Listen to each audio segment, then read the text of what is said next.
मेरे प्यारे दोस्तों, अगर आपने अभी तक मेरे चैनल को सब्सक्राइब नहीं किया तो प्लीज़ सब्सक्राइब कीजिए, लाइक कीजिए, शेयर कीजिए ताकि नई नई कहानियों का नोटिफिकेशन सबसे पहले आप तक पहुंचे।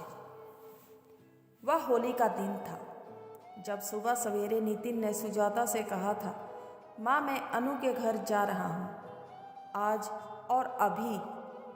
क्या तुम्हारा अभी जाना ठीक रहेगा?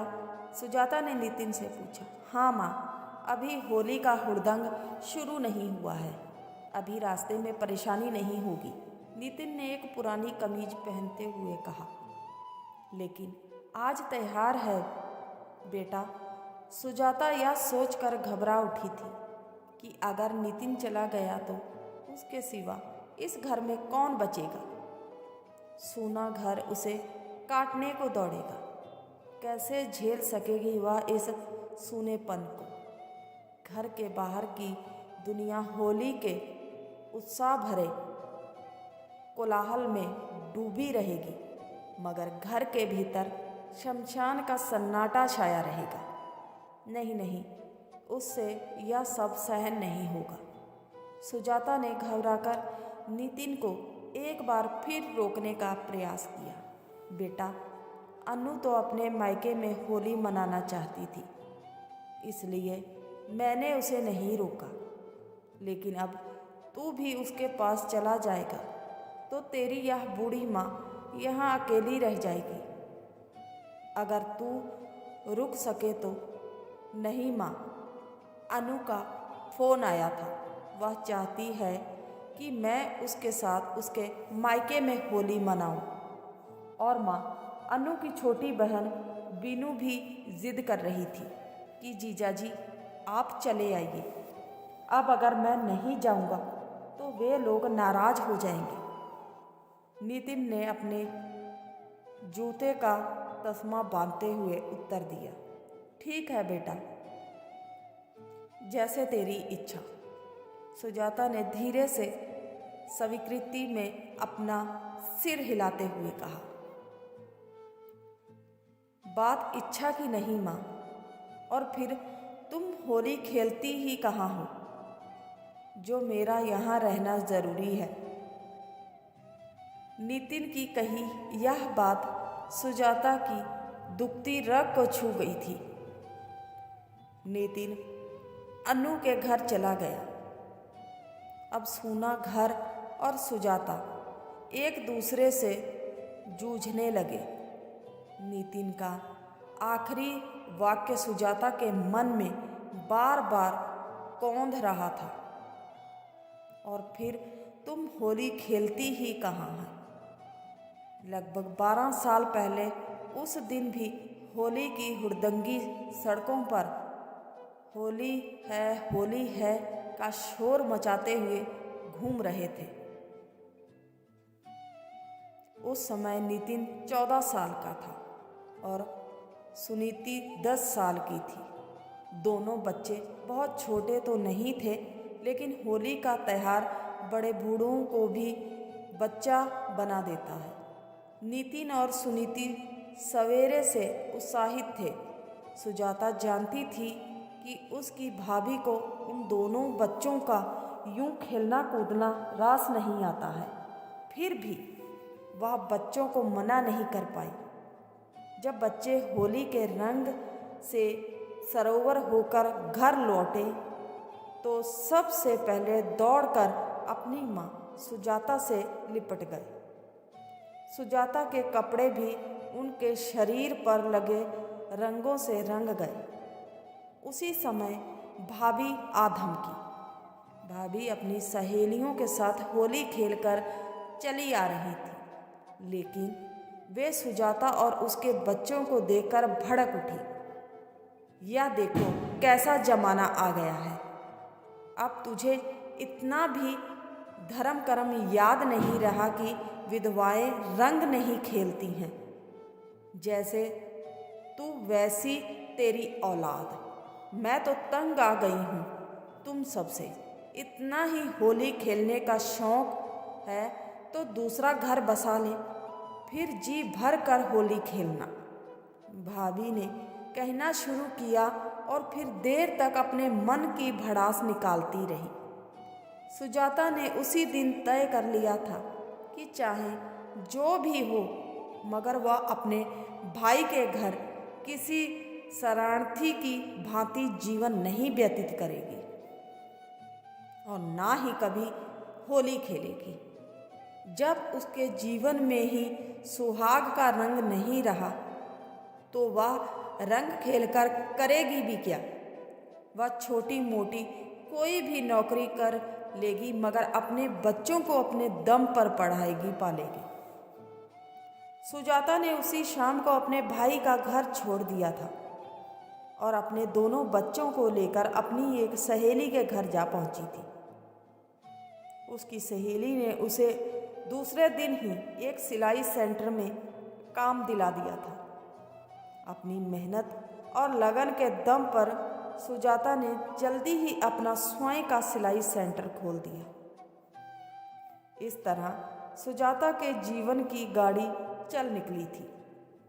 उसने अपने दोनों बच्चों को पढ़ाया और एक एक करके दोनों का विवाह भी कर दिया। पहले नितिन की शादी हुई और अनु बहू के रूप में घर आई। इसके बाद सुनीति की शादी हुई और वह अपने ससुराल चली गई। कुछ ही महीने बाद सुनीति के पति को विदेश में नौकरी मिल गई और सुनीति भी अपने पति के साथ विदेश चली गई। सुजाता के लिए ले देकर नितिन और अनु का ही सहारा बचा। लेकिन अनु को सुजाता का सादा जीवन बिल्कुल रास नहीं आया।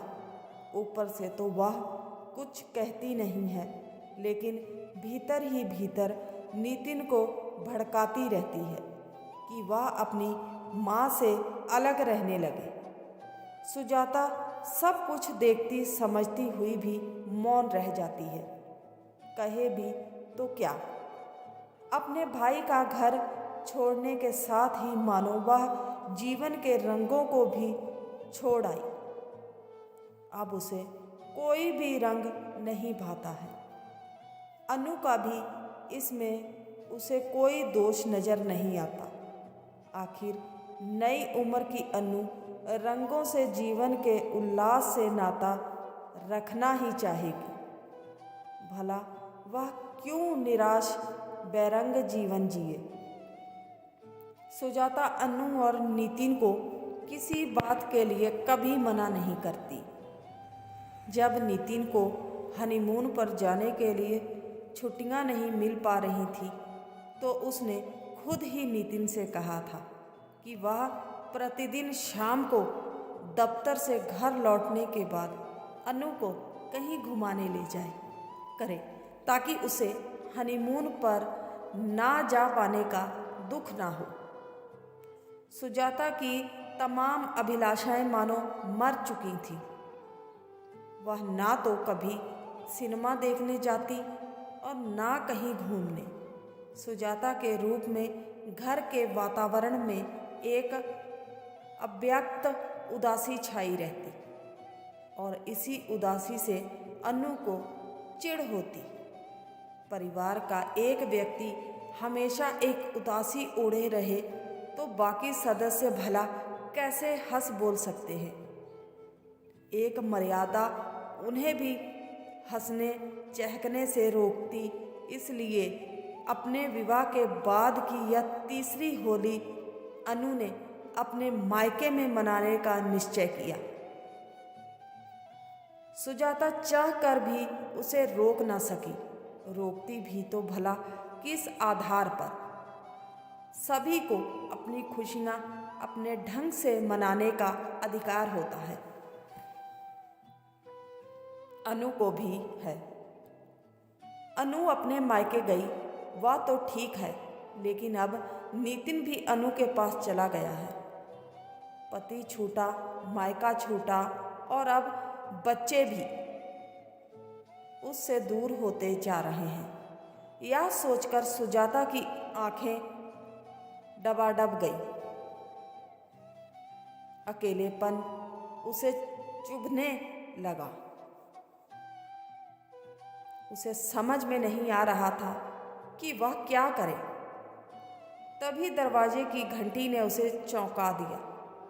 कौन आया होगा? सुजाता सोचती हुई दरवाजे के पास पहुंची। उसने स्पाई से झांक कर देखा। बाहर एक दो चेहरे नजर आए, लेकिन रंगों से पुते हुए पहचानना कठिन था। दरवाजा खोले या ना खोले, पल दो पल सुजाता ने सोचा। फिर उसे एक परिचित सी आवाज़ सुनाई दी। शायद या उसके पड़ोस में रहने वाले मनोरमा की बेटी दिव्या की आवाज़ थी। सुजाता ने दरवाज़ा खोल दिया। दरवाज़ा खोलते ही 7-8 लड़के लड़कियां भीतर चले आए। होली मुबारक हो आंटी, वे संवेद स्वर में बोल उठे। उनमें से एक लड़के ने आगे बढ़कर सुजाता के माथे पर गुलाल लगाया और झुककर पैर छू लिए। उसके बाद एक लड़की आगे आई। उसने सुजाता के माथे पर गुलाल लगाते लगाते गालों को भी रंग दिया। चंद ही पलों में वहाँ का दृश्य बदल गया। वे सारे लड़के लड़कियाँ सुजाता को खींचकर बाहर ले गए और उसके साथ होली खेलने लगे। पहले तो सुजाता ने झिझकते हुए कहा, नहीं नहीं, रंग मत लगाओ, मैं विधवा हूँ। ओ आंटी, आप भी कैसी दकियानुसी बातें करती हैं। दिव्या ने सुजाता को झिड़क दिया और बाकी लड़कियां उसे रंग लगाने लगी। सुजाता भी अपने आप को रोक नहीं सकी। वह भी उनके चेहरों पर रंग लगाने लगी। होली के रंगों ने उसके भीतर घिरे हुए अंधेरे को मानो साफ कर दिया। वह अपने भीतर हल्कापन महसूस करने लगी। अचानक उसे झटका सा लगा। वह अवाक खड़ी सी रह गई। नितिन और अनु उसके सामने खड़े थे। अब क्या अनु भी कहेगी कि विधवाएं रंग नहीं खेलती? तभी अनु और नितिन ने आगे बढ़कर उसके पैर छू लिए। मुझे क्षमा कर दीजिए माँ, जो काम इन लोगों ने किया वह मुझे करना चाहिए था, मगर मैं आपके अकेलेपन को समझ नहीं सकी। हर इंसान के भीतर उत्साह के स्रोत पाए जाते हैं, या तो परिस्थितियां हैं जो उन्हें दबाए रहती हैं। माँ आपकी परिस्थितियों को समझ नहीं पाई और आपको उत्साहहीन मानती रही, जबकि आपके भीतर उत्साह जगाना तो हमारा कर्तव्य था ना। अनु ने सुजाता से कहा, हाँ माँ, आज मुझे भी अपनी गलती का एहसास हुआ और इसलिए हम दोनों लौट आए। मैंने आपको हमेशा ताना मारा कि आप होली नहीं खेलती हैं, मगर मैंने भी तो आपके साथ कभी होली नहीं खेली। अब तक होली के रंग भले ही आपसे दूर थे, लेकिन अब ये आपसे दूर नहीं रहेंगे। यह कहते हुए नितिन ने ढेर सारा गुलाल माँ के सिर में डाल दिया। गलती मेरी भी है, मुझे भी किसी बात को यूं पकड़कर नहीं बैठ जाना चाहिए था। भाभी ने जो भी कहा था वह उनका अपना विचार था। उनके विचारों को आत्मसम्मान का प्रश्न बनाकर मुझे भी जीवन के रंगों से यूं मुंह नहीं मोड़ना चाहिए था। कम से कम तुम बच्चों की खुशियों को ध्यान में रखते हुए तो हरगिज नहीं। सुजाता ने भी मुट्ठी भर कर गुलाल अनु के चेहरे पर मल दिया। अनु खुशी से खिलखिलाकर हंस पड़ी। होली है के स्वर से सारा वातावरण गूंज उठा। सुजाता के जीवन में खुशियाँ एक बार फिर झूम उठी। तो उम्मीद करते हैं आपको आज की कहानी अच्छी लगी होगी तो हमें सपोर्ट कीजिए फ्रेंड्स। मिलते हैं किसी नई कहानी के साथ, तब तक के लिए बाय।